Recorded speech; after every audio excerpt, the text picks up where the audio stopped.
Former Olympic athlete Horace Bradshaw was overcome with emotion when he returned to London after a 4-year epic journey around the world. His quest? To bring the Olympic torch from Beijing to the UK in time for this year's opening ceremony. Newsnight viewers will recall last month's headlines when the Olympics were put on hold whilst Mr. Bradshaw's whereabouts could be established. Horace, as he is more popularly known, established his place in Olympic history by winning both triathlon and pentathlon events in Beijing with a parrot on his shoulder. In a rare interview, whilst taking a well-earned rest, Newsnight was able to gain an insight into his heroic journey, a journey that has taken him over 4 continents and 4 years to complete, including a spell behind bars. G'day, mate. What was it that kept you going all those years? Well, it's like this, Bruce. When you reach the peak of fitness and at the pinnacle of your career, you yearn for that one final accolade that will stay with you for the rest of your life and be remembered by historians and sportsmen alike. Is this what motivates you, coming to London with that famous torch? Nah, been running away from all those Sheilas who've been stalking me all those years. Ah, yes. Custody orders and all that. I've been in custody more times than you can count sheep. And there's plenty of them where I come from. Uh-huh. So tell us about your exploits. Well, Bruce, it all started back in Beijing when I was minding my own business, on the podium, whistling the national anthem, when some old Chinaman lit the blue touch paper and handed me this lighted candle and told me to run for me life. Since then, I've run with the tigers, sought refuge with the apes, and fought off giraffes in the African wilderness. And all this with a parrot still on your shoulder? Nah, Bruce. Old Polly had enough of me whistling and dropped dead whilst we were ascending the Andes way back in '09. But how did you know which way to go? Well, it was like this. I'd been looking for a sign all my life when all of a sudden, there it was, right in front of me. A bunch of poles. So naturally I headed to the poles, first the north, then the South Pole, before heading off toward the mother of all poles. What, Poland? Nah, me cuz Sheila said she was breeding poles ever since we joined the EU. Don't call it much of an economic union with all those kids to feed. And what about the torch? Did the flame ever go out? Nah, most of the time, if it got in the way, I would stick it down my pants. Keep me warm at nights. All was going like dinkum until I reached the Pacific Islands when I was accosted by a tribe of Polynesian cannibals who demanded I show my knees. Well, I didn't mind that, seeing I was in me running shorts. And although my Polynesian is not good at the best of times, I was less than happy when they started to get personal and put me in a bathtub of hot water, more than I could take.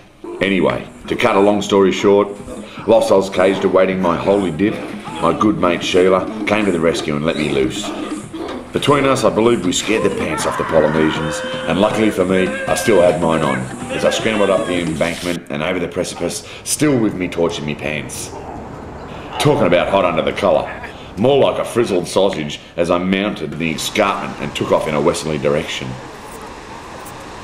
Fortunately for me, all that climbing had stood me well and I managed to climb into some cargo freight and enter the good city of Auckland, courtesy of Qantas Airlines. It was here I was apprehended by customs for bringing inflammable goods into the country and placed into quarantine for 2 weeks, pending an investigation.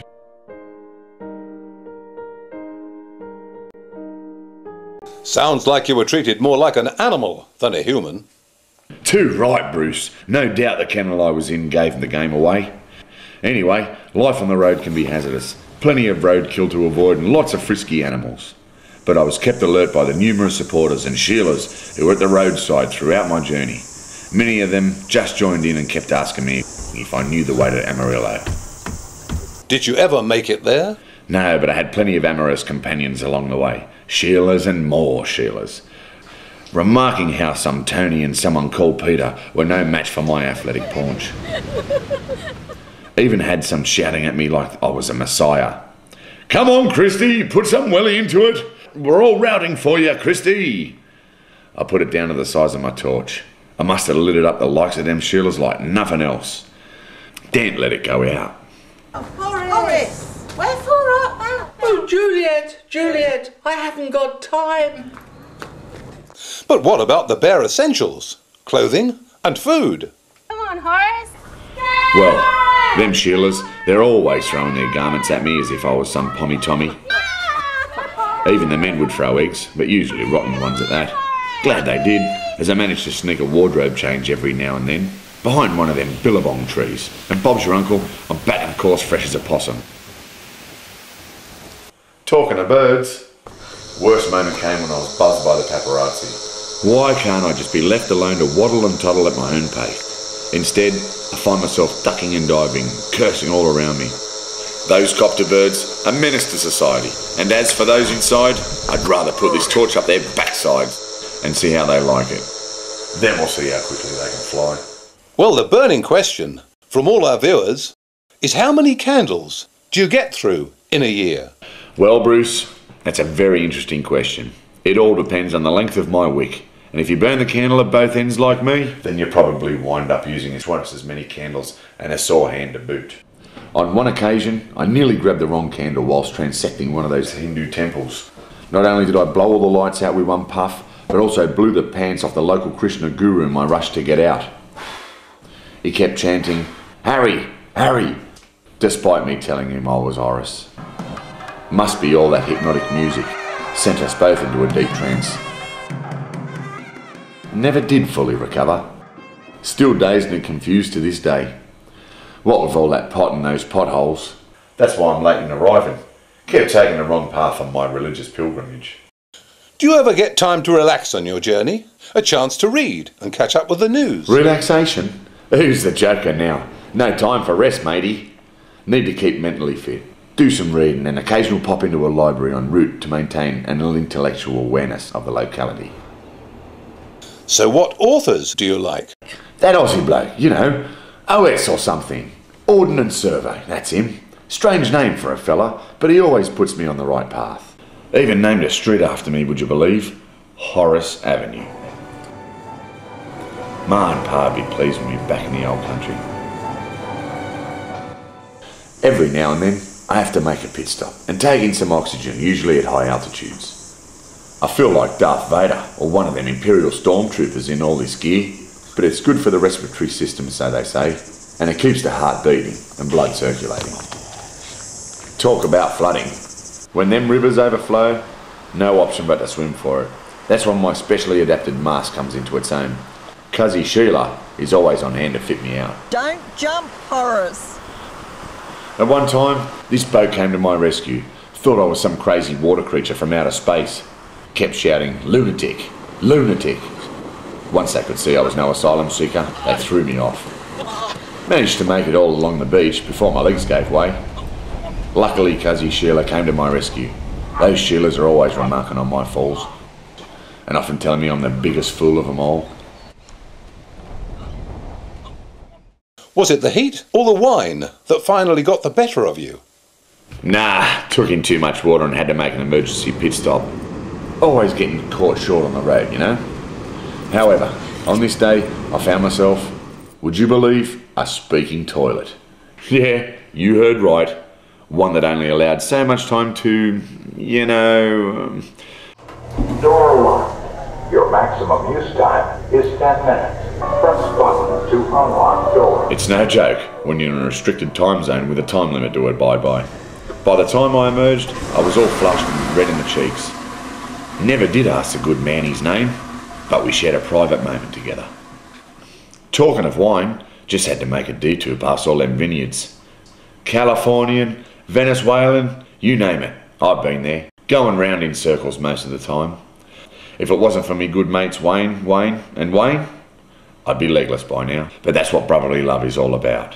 Horace, cheers, how you going? Hey, Horace. Hi. Nice to see you, mate. All right, mate. Have fun. But how do you know who is who? That's simple, bros. By their surname, of course. Same mum, different dads. Even got to meet some Aboriginals on me travels. Used me camera to make music. Real groovy. Got to meet me good mate Rolf on his didgeridoo. Said we would make a record together. Candle in the Wind or something like that. Said we would go to the top. Anyway, I said I had my own record to make and I couldn't stop but would catch up with him in a couple of years.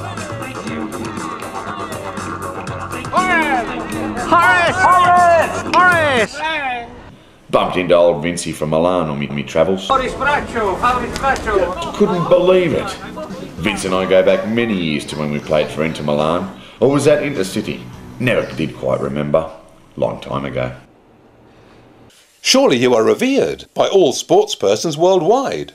Too right, Bruce. Everywhere I go, they come flocking to see me. Can't get away from them. Chase me like I'm some kind of messiah.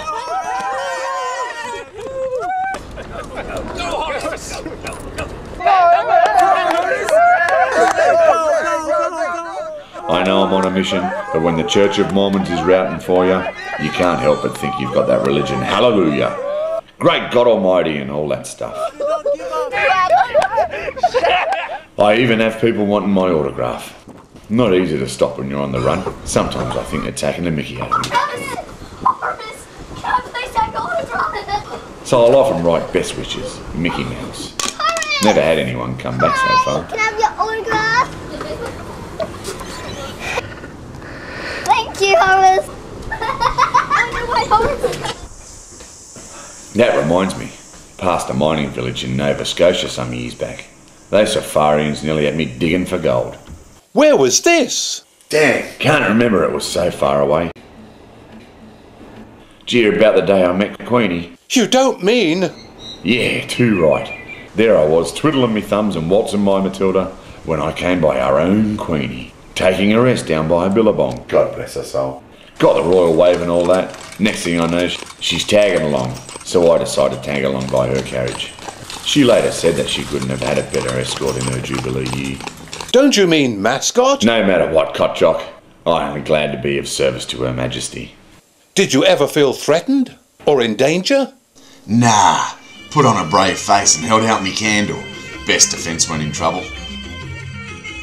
Come on, Horace. Hey, come on, Horace! Come on, Horace. Those Arabs were the worst. They had me reeling and rocking. My candle was no match for their swords, and what with their swaying, it made me all whoopsie. So I dressed up as one, and made me get away through one of them souks. Hello, Horace. Carry on.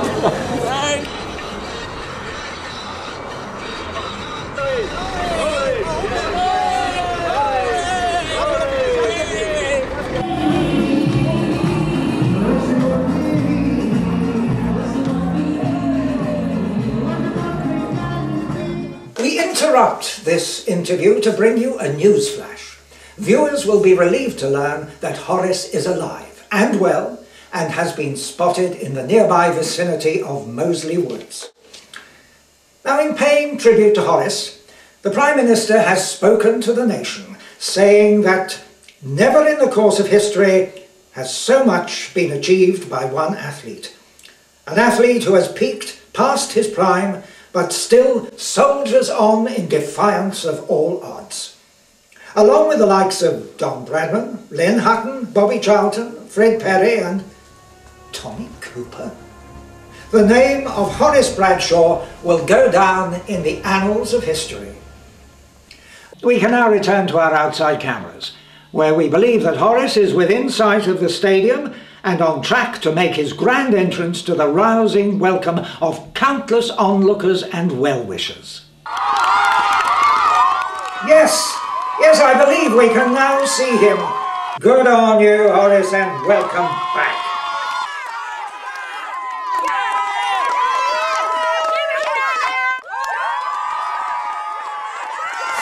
But mate, he's blown it. Oh no, the torch has gone out, extinguished by the Olympic fountain. What a catastrophe for Horace. But hang on a minute. Young Forrest Gump has arrived on the scene and reignited the torch. Good on you, sport. So, Horace is off once again as he makes his way to the stadium stairway. Go, Horace, go, mate. Wait a moment.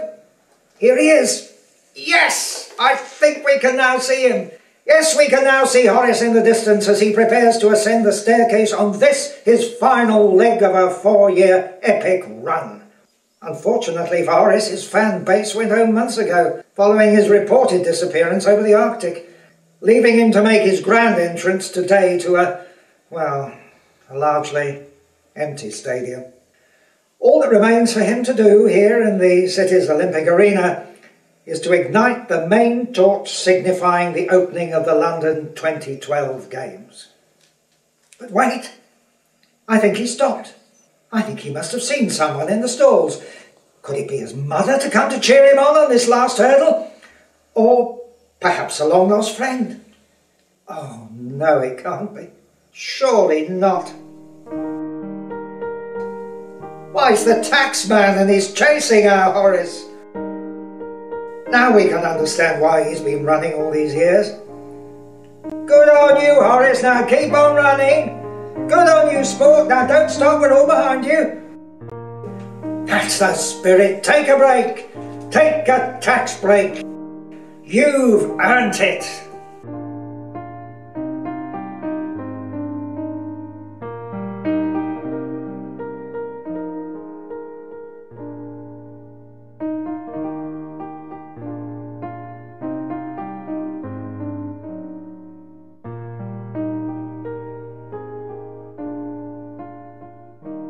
G'day, mate.